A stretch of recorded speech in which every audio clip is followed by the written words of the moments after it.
Quando das eleições de 2018 para presidente, muito se falou na possibilidade da volta da ditadura ao Brasil.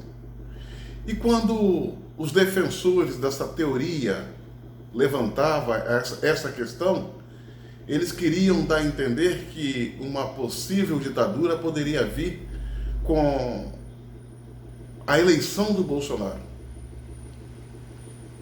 Fato é que Bolsonaro se elegeu e se revelou um verdadeiro democrata.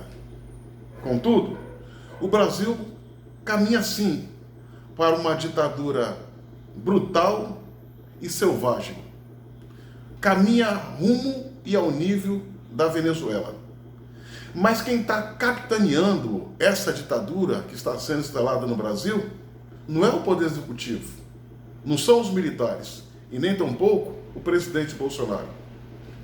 Esse sistema que se instalou, essa tirania, é orquestrada pelo Supremo Tribunal Federal através das pessoas e as ações dos 11 ministros que lá estão.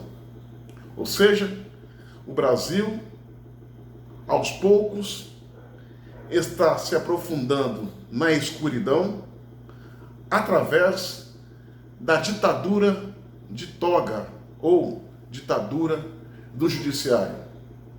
Aquela que o Rui Barbosa disse um dia, abre aspas, a pior ditadura que existe é a ditadura do judiciário, pois contra essa não tem a quem recorrer, fecha aspas.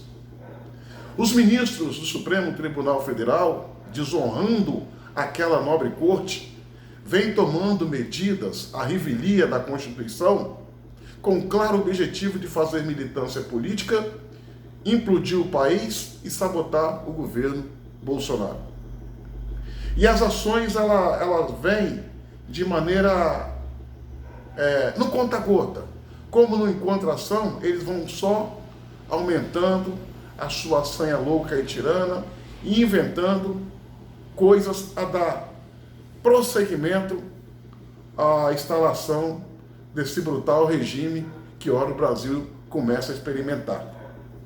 Primeiro que se viu foi o ministro Alexandre de Moraes impedir que o presidente Bolsonaro fizesse a nomeação do delegado Ramagem para chefe da PF, sendo que essa condição é do presidente.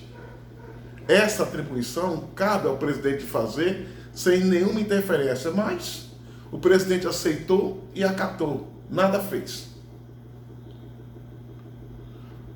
Em seguida, o Supremo Tribunal Federal, como forma de intimidar os simpatizantes de direita e apoiadores do governo Bolsonaro, os classificaram como antidemocráticos, querendo classificar as manifestações pacíficas, ordeiras e legítimas como um ato de antidemocrático, o que não é verdade.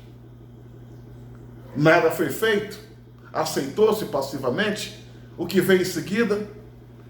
Prisão de simpatizantes, como foi o caso da Sarah Winter, uma mulher militante, simpatizante de direita e de Bolsonaro, que foi presa por essa simples condição. Nada foi feito para frear a sanha dos ministros do STF. Então, eles resolveram ir além. Prenderam um deputado.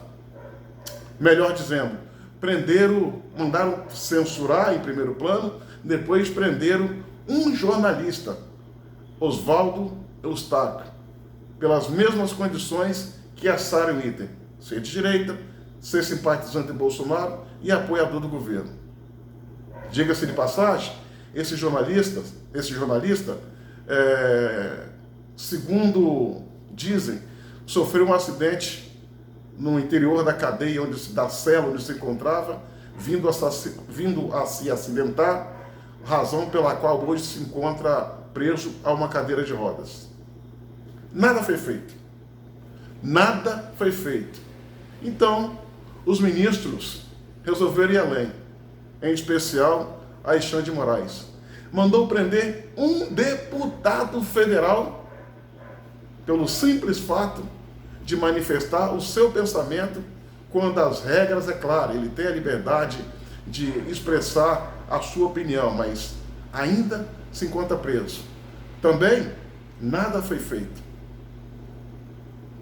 O ministro Fachin proibiu que as polícias civis e militares pudessem adentrar nas favelas do Rio de Janeiro para combater o tráfico, para combater os narcotraficantes e o crime organizado. Nada foi feito. O resultado é que as comunidades estão sendo tomadas pelos bandidos, que se organizaram. Quando a polícia puder voltar à comunidade, vai ser surpreendida com um crime muito mais fortalecido e muito mais organizado.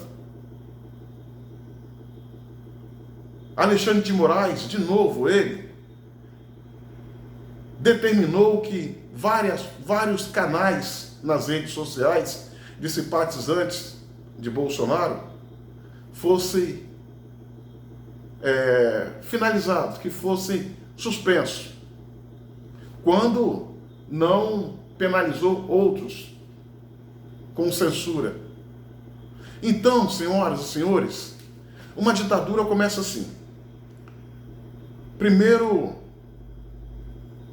caça a liberdade de expressão, essa já foi caçada dos brasileiros.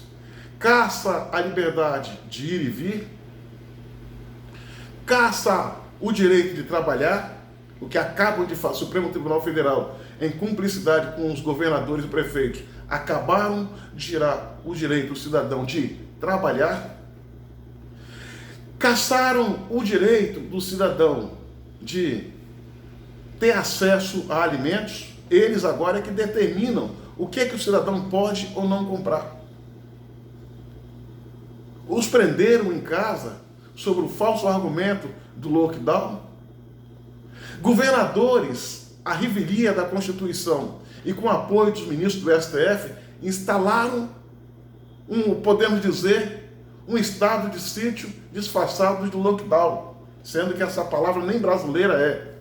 Quando estado de sítio, só quem pode instalar é o presidente, sob a avaliação e aprovação do Congresso.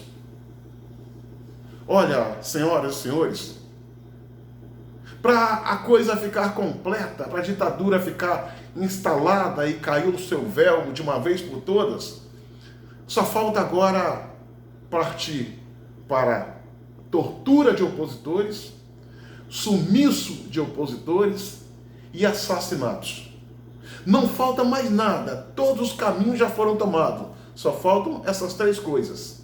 Se por um acaso não for comprovado, se for comprovado que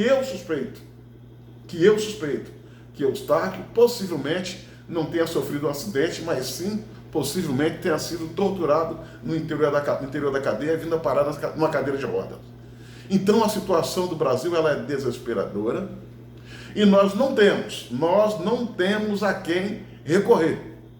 Repito, nós não temos a quem recorrer porque está todo mundo calado diante dessa tirania. Numa democracia, a classe poderosa, a classe política tem medo do povo. Numa tirania, o povo tem medo da classe política. E é justamente o que está acontecendo no Brasil. A população já disse em uma pesquisa na Rádio Jovem Pan que não quer o Supremo Tribunal Federal, que reprova as ações do Supremo Tribunal Federal, que o comportamento dos ministros daquela corte está em desacordo com a Constituição. Essa pesquisa que foi feita mostrou que 99,5% da população entrevistada reprova o comportamento dos ministros e almejam uma intervenção para a troca dos mesmos. Nada se faz, como se tudo tivesse a mil maravilhas. O Brasil está entrando na era do medo, onde as pessoas têm medo de conversar na praça, onde as pessoas têm medo de respirar. onde as pessoas estão vendo tudo acontecer, governos fechando o comércio, arruinando a economia, usando os governadores usando o seu aparelho policial para reprimir trabalhador, ao mesmo tempo que soltam bandidos de alta periculosidade para as ruas ou para ficar em casa sobre o falso argumento do Covid-19. Só sei dizer que o Brasil está de ponta cabeça e precisa de um freio de arrumação. Nós temos no Supremo Tribunal Federal 11 ministros que não honram o seu papel, fazem vergonha e fazem escárnio com a sociedade, com a nação brasileira. Transformaram o STF em uma corte doente. E para uma corte doente só existe um remédio: artigo 142 da Constituição Federal. Mas ninguém faz nada.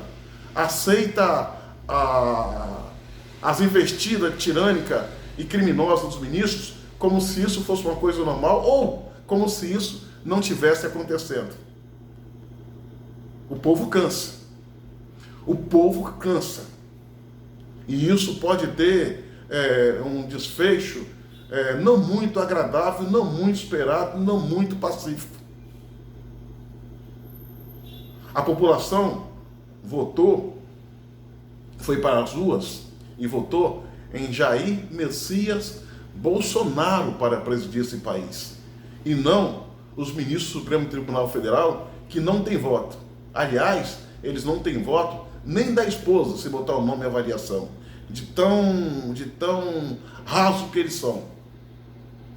E eu queria finalizar essa minha fala lamentando o momento que vivemos de uma ditadura terrível que está levando o Brasil à condição da Venezuela, mas eu queria condenar aqueles que fazem o mal, como também condenar aqueles que vê o mal ser feito, pode fazer alguma coisa, mas nada fazem. É preciso saber que existem duas formas de colaborar com o mal. Uma é praticando e a outra é se omitindo. Pense nisso. Minha amiga, meu amigo, curta, comente e compartilhe esse vídeo ao máximo. Se inscrevam em nosso canal no YouTube, Cabo Elson.